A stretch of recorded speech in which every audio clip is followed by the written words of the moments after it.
Hey, this is Kaufman is Alive YouTube channel. I look at comic books new and old. Today I'm looking at Deadpool number 1 from 2024. This is the most recent Deadpool series, number 1. Deadpool gets rebooted, seems like every year or so, back to number 1 when they get a new creative team. I've done some reviews of other Deadpool number 1s on my channel. So I wanted to get this one out of the way. I really like this cover. Miguel Mercado is on this variant cover. I thought this was the best variant and best cover, period, from this specific series. Reminds me of like Scud Disposable Assassin or something. I love the giant oversized gun. It's like hanging down. It's so heavy, Deadpool can't even carry it. We've got like a katana and a knife like duct taped to it. Pretty cool, I think. And it's like Deadpool in his original costume, too.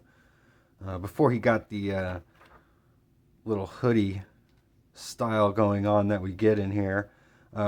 Roge Antonio is the interior artist in here, and Cody Ziegler is the writer. Deadpool, he's like, oh, look, they're talking about us. And who are these people? So we get some fourth wall breaking, the credits here right off the bat.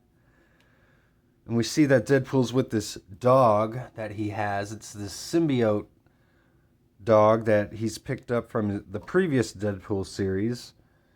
And so that's a holdover from that, at least. And they're on a mission. They're doing a job. They're looking for this guy named Henry.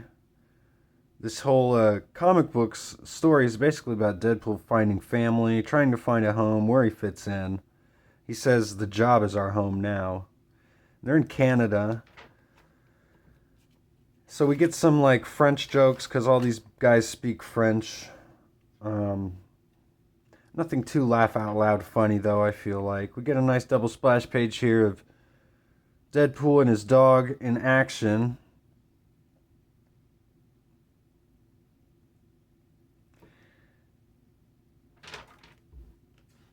Deadpool's trying to figure out a name for his dog, and his dog can talk back to him, too. And Deadpool's as annoying as ever, and I kind of feel like having a talking dog makes him twice as annoying here. The dog keeps calling him Papa, which is also very annoying, I feel like. But having a symbiote dog makes Deadpool, who's already pretty OP, even more powerful, as it can grow, as you can see, can do all sorts of stuff. Bites this guy right in half to help save Deadpool. And I like the artist kind of draws the when Deadpool doesn't have his mask on, he really kind of makes him look like Ryan Reynolds, I feel like. So they're looking for the boss here. His name's Henry. He's grabbing all the money in this job. They're trying to stop him. He's got a teleport ability, though, and he jumps through the teleport. Deadpool follows him. He says, oh, I love teleports, too. But he can't get through fast enough, and it cuts his legs right off. But in this comic book, Deadpool is basically Bugs Bunny, so it really has no effect on him. He's got this giant symbiote dog that can pretty much do anything, so he just hops on the back without any legs.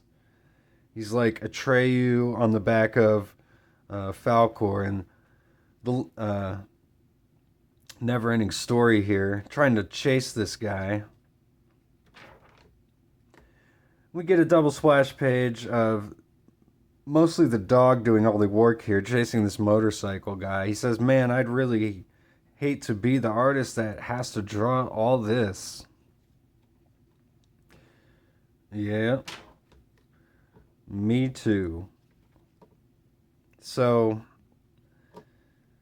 suddenly, Deadpool's got his legs back.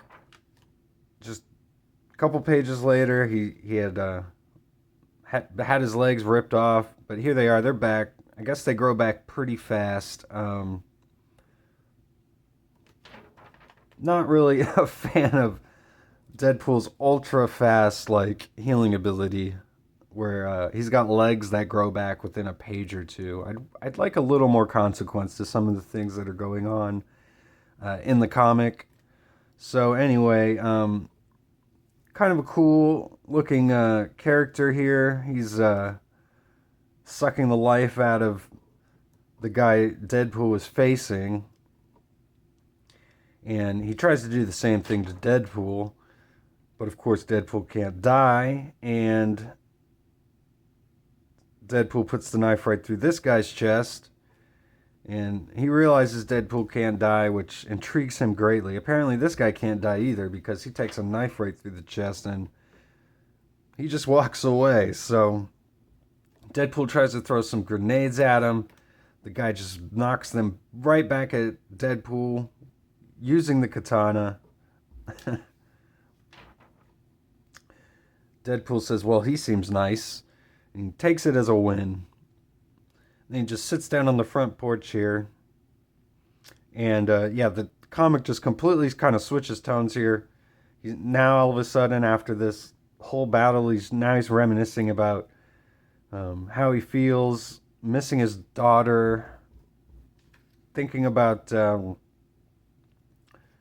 much better his life has been before this moment.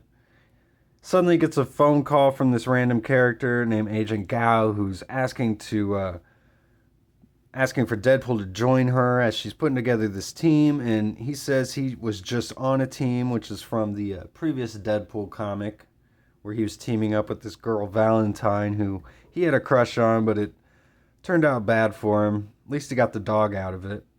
But he basically turns her down, says sorry for the invite, Gao, maybe next time.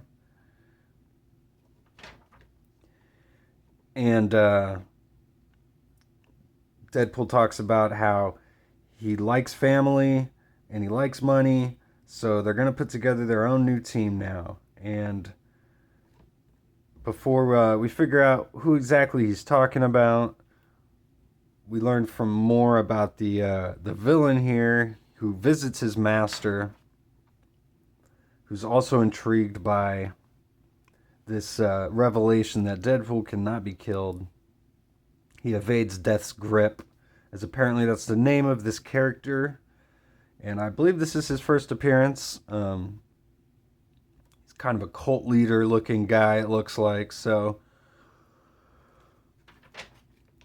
we get an epilogue here of Deadpool meeting up with his daughter Ellie. And she's living with some foster parents. Deadpool kind of sneaks up on her. She wants to go with him, but he won't let her. He doesn't want her to get hurt, obviously, but he gives her a cell phone and tells her that she can call him anytime that she wants. And he says he'll love her always and forever. And that's kind of the end of the issue here. It's kind of funny seeing Deadpool in normal civilian clothes here. I do like that. But that's the end of the issue. Wasn't a big fan of this. I dropped this series after this first issue. I didn't pick up any more. So if you did, though, let me know in the comments. Let me know if this series picked up at all, if you enjoy it. This first issue I just didn't think was all that great. I'm not a big fan of the symbiote dog. And Deadpool, I feel like, rarely works as a solo character here. I think he works better as a guy who just kind of shows up occasionally in like X-Force, or as a side character on a team. But as a main character,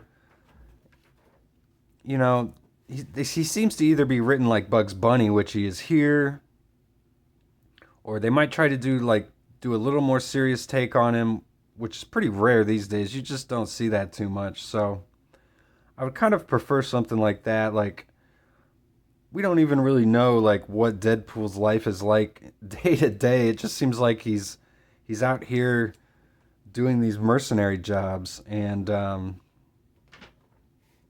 it's just not a very grounded comic book, I guess. But I could see how, you know, some people might like comics like this, but this is just one that I didn't enjoy too much. The artwork's pretty good, but just not a big fan of the story and just how overly cartoonish this whole book is. So Didn't really work for me. Let me know what you guys think, though. Thanks for watching. Please subscribe if you haven't yet, and I'll see you on the next one.